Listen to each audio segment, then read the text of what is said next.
皆さん、こんばんは。三島由紀夫です。めんどくさいをテーマに語れと言われましてね、少々苦笑いいたしました。なぜなら、この国は今、面倒くさいから逃げ続けて、ここまで来てしまった国だからです。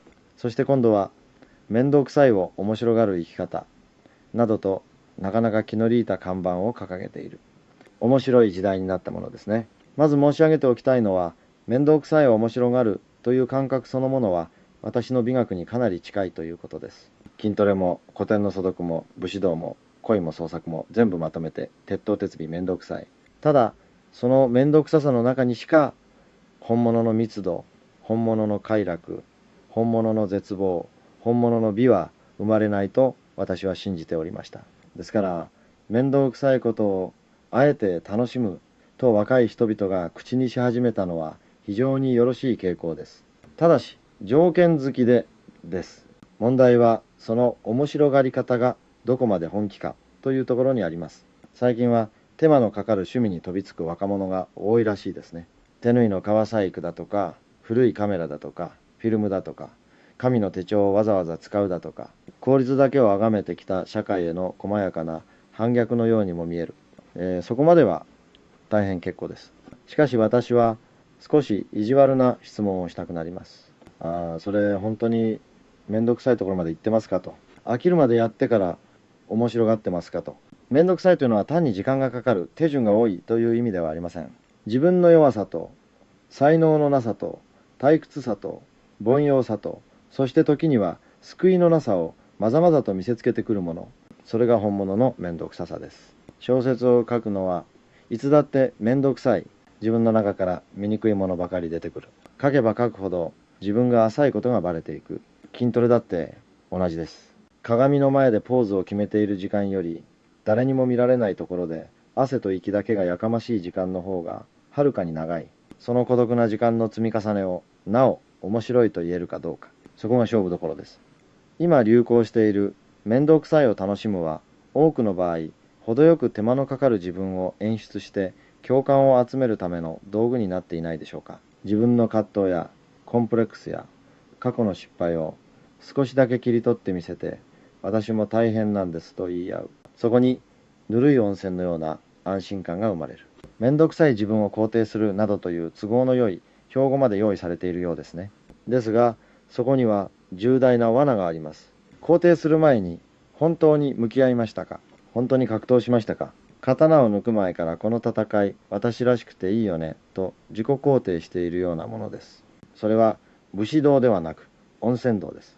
私が思う面倒くさいを面白がるというのは、逃げたいと思った瞬間にあえて一歩踏み込んでみるということです。人間関係なら気まずい相手にあえてもう一通手紙を書く。仕事ならそこまでやらなくても怒られない一線をあえて越えて徹底的にやってみる。勉強なら答えだけを覚えるのではなく、なぜ自分はこれがわからないのかまで考え抜いてみる。そのあたりから本当の面倒くささが始まる。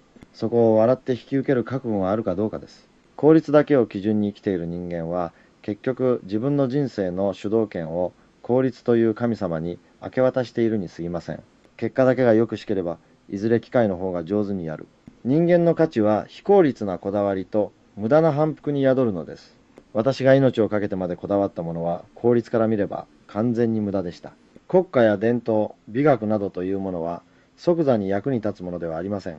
ですが、その無駄を抱きしめることが人間の尊厳だと信じていました。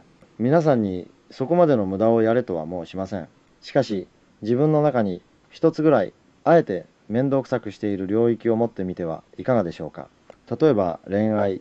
今や気軽な関係が流行っているようですが、あえて面倒くさい恋を一度はしておくべきです。ちゃんと手紙を書き、ちゃんと待ち、ちゃんと誤解し、ちゃんと傷つき、ちゃんと振られる。その一つ一つが時間も手間もかかる。しかし、その面倒くささを経ない恋は、ただの暇つぶしです。仕事も同じです。ほどほどに怒られず、ほどほどに褒められる地点でうろうろしていると、人間の進学空洞になります。一度くらい、そこまでやる必要はないと、周囲に呆れられるくらい手間をかけてみる。資料を読み込み、現場に足を運び、人に頭を下げ、図面を描き直し、夜中に自分で全部やり直す。それをただの美談ではなく、いや、バカみたいで面白いなと笑えるかどうか、そこに面倒くささを面白がる才能があるのです。そして一番面倒くさいのは、自分の内側と向き合うことです。他人の悪口を言うのは簡単ですが、なぜ自分はこんなに怠けたいのか、なぜ自分は浅い承認を求めてしまうのか、なぜ自分は真剣になることを怖がるのか、そこまで問うと心の中に見たくないものがたくさん出てくる。それを言い訳せずにユーモアも交えて観察する。ああ、自分はこんなみっともない生き物なんだと認める。その作業こそ最高級に面倒くさい。しかし、その面倒くさい作業こそが人格の骨格を作ります。私の小説は基本的にその面倒くさい自分との格闘記録でした。皆さんはそこまで血生臭いことをする必要はありません。ただ、一つお願いしたいのは、面倒くさいを面白がるという言葉を自分への甘やかしの免罪符にしないことです。頑張らない私も素敵などという器用な自己演出で終わらせないことです。そんなものは二流の広告コピーに任せておけばよろしい。皆さんがやるべきは、逃げたい、楽をしたい、バレずに済ませたいと思った瞬間に、そこをあえてやってみる自分を一度でいいから選ぶことです。その一歩を積み重ねれば、面倒くさいという言葉の意味が少しずつ変わってきます。面倒くさいが、来たな、ここからが本番だなに変わる。その時、人生は少しばかり劇的になります。便利で安全で何も起こらない人生よりも、少々古臭くて非効率で面倒くさいけれどどこか愉快な人生の方が、後で振り返った時に密度が高い。私はそう信じています。最後に一つだけ乱暴なまとめを申し上げましょう。面倒くさいを徹底的に避ける人は、大体凡庸になります。面倒くさいを愚直に耐える人は、そこそこ立派になります。面倒くさいを笑いながら抱きしめる人は、ちょっとばかり伝説になります。